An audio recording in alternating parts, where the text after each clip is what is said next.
कर्म बड़ा या धर्म। एक समय की बात है, धर्म और कर्म आपस में लड़ रहे थे। कर्म कह रहा था कि वह धर्म से बड़ा है, वहीं धर्म कह रहा था कि वह कर्म से बड़ा है। धर्म, तुम मानो या ना मानो, लेकिन मैं तुमसे बड़ा हूँ।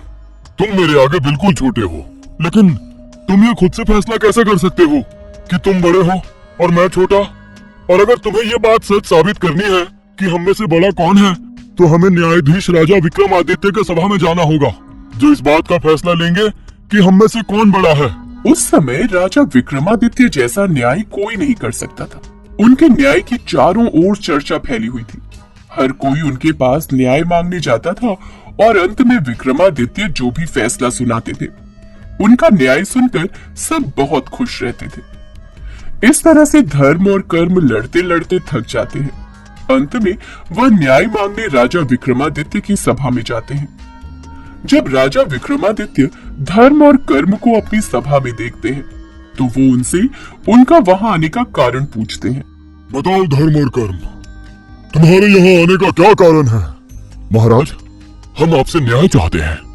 हम बस इतना चाहते हैं कि आप ये फैसला करें कि हम दोनों में से कौन बड़ा है। मैं तो धर्म को समझा समझा कर थक चुका हूँ कि मैं उससे बड़ा हूँ। अब बस ये चाहता हूँ कि आप अपने मुंह से ये बात धर्म को समझाइए कि वो बड़ा नहीं है, बल्कि उससे बड़ा मैं हूँ। जब आप ये बात अपने मुंह से कहेंगे, तो शायद तभी धर्म को ये बात समझ आएगी। महाराज, आप तो न्यायाधीश है ना? आपके न्याय की चर्चा चारों ओर फैली हुई है। आप जो भी फैसला सुनाएंगे, मुझे वो खुशी खुशी मंजूर होगा।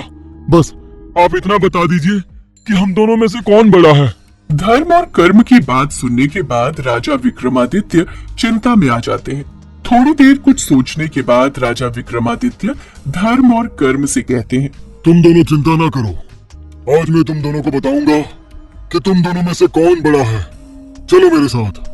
राजा विक्रमादित्य धर्म और कर्म को अपने साथ एक जंगल में ले जाते हैं, जहाँ पर एक शिकारी एक सुंदर हिरनी की ताक में था। वो शिकारी उस हिरनी को पकड़कर ले जाना चाहता था। उस समय हिरनी अपने बच्चे के साथ टहल रही थी। तभी राजा विक्रमादित्य ने धर्म को अपने पास रहने को बोला और कर्म से कहा कि वह उस शिकारी के साथ जाए और उसमें प्रवेश करे। जाओ कर्म, तुम उस शिकारी के साथ जाओ और उसमें प्रवेश करो। लेकिन महाराज, आप तो हमें न्याय देने वाले थे ना? हम दोनों को ये बताने वाले थे कि हम दोनों में से बड़ा कौन है। वो काम छोड़कर आप मुझे उस शिकारी के साथ भेज रहे हैं। मैं तुम दोनों को यहाँ न्याय दिलाने ही आया हूँ। जैसा मैं कह रहा हूँ, तुम ठीक वैसा ही करो। कर्म उस शिकारी के साथ जाता है और शिकारी में प्रवेश करता है। पहले तो शिकारी उस हिरनी को पकड़ने की बहुत कोशिश करता है, लेकिन जब वह हिरनी अपनी जान बचाने के लिए इधर उधर भागती है, तो हिरनी के पीछे भाग भाग कर शिकारी बहुत थक जाता है और गुस्से में आकर हिरनी पर अपनी बंदूक से वार कर देता है और गोली चलाकर बुरी तरह से घायल कर देता है। हिरनी बुरी तरह लहूलुहान और जख्मी होकर जमीन पर गिर जाती है। हिरनी को जख्मी देखकर उसका बच्चा बहुत रोता है। माँ, ये क्या हो गया तुम्हें? कुछ नहीं हो सकता माँ, तुम मुझे छोड़कर नहीं जा सकते। अगर तुम्हें कुछ हो गया तो मैं अकेला रह जाऊंगा। मैं तो इतना छोटा हूँ कि मुझे जंगल का कोई मामूली सा जानवर भी अपना शिकार बना लेगा। हे शिकारी, तुम्हें एक बच्चे की माँ पर भी तरस नहीं आया?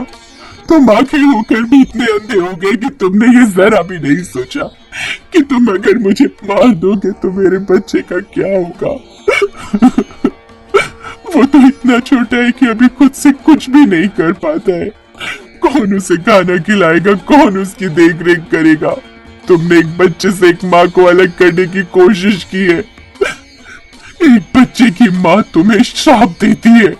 हिरनी शिकारी को श्राप देती है कि देखकर कर्म राजा विक्रमादित्य के पास वापस आ जाता है और उन्हें आकर सारी बात बताता है। पूरी बात सुनने के बाद राजा विक्रमादित्य मुस्कुराते हैं और कहते हैं, चलो धर्म, अब तुम्हारी बारी।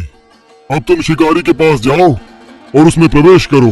धर्म राजा विक्रमादित्य के कहने पर शिकारी के पास जाता है और उसके अंदर प्रवेश करता है। जब धर्म देखता है कि हिरनी घायल पड़ी हुई है, दर्द से तड़प रही है, अपने बच्चे के लिए बेचैन है कि उसके मरने के बाद अब उसका कौन होगा, कौन उसकी देखरेख करेगा, वहीं उसका बच्चा भी माँ के लिए रो रहा है, खून से लथपथ माँ के साथ लिपटा हुआ है। तो शिकारी को यह सब देखकर बहुत बुरा लगता है। अरे ये तो बहुत गलत हुआ, ऐसा नहीं होना चाहिए था। शिकारी के अंदर प्रवेश किए धर्म को हिरनी और उसके बच्चे पर बहुत दया आती है। वो जख्मी हिरनी के अंदर लगी हुई गोली को निकालकर उसकी अच्छे से मरहम पट्टी करता है, जिससे कि हिरनी थोड़ा स्वस्थ महसूस करने लगती है। जब हिरनी देखती है कि जिस शिकारी ने उसे गोली लगाकर जख्मी किया था वही शिकारी उसकी मरहम पट्टी करके उसे ठीक कर रहा है, तो वह शिकारी से बहुत खुश होती है और उससे कहती है, मैंने तो समझा था कि तुम बहुत बुरे इंसान हो, लेकिन तुम अच्छे भी हो। तुम्हारे अंदर अच्छाई भी है, ये देखकर अच्छा लगा। मैंने तुम्हें श्राप दिया था, मैं अपना श्राप तो वापस नहीं ले सकती, लेकिन हाँ, तुम्हें श्राप से बाहर निकलने का रास्ता जरूर बता सकती हूँ।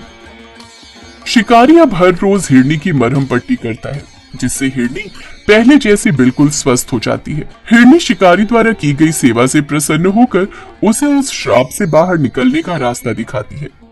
हिरनी को ठीक होता हुआ देख और अपने बच्चे के साथ खुश देखकर धर्म भी बहुत खुश था और वापस विक्रमादित्य के पास आ जाता है। इसके बाद राजा विक्रमादित्य धर्म और कर्म को अपनी सभा में ले आते हैं। अब धर्म और कर्म को ये जानना था कि उन दोनों में से कौन बड़ा है। राजा विक्रमादित्य धर्म और कर्म को अपना फैसला सुनाते हुए कहते हैं, यदि कर्म अकेला होता तो उसे कभी ज्ञात नहीं होता, उसे ये कभी समझ नहीं आता कि क्या सही है और क्या गलत है।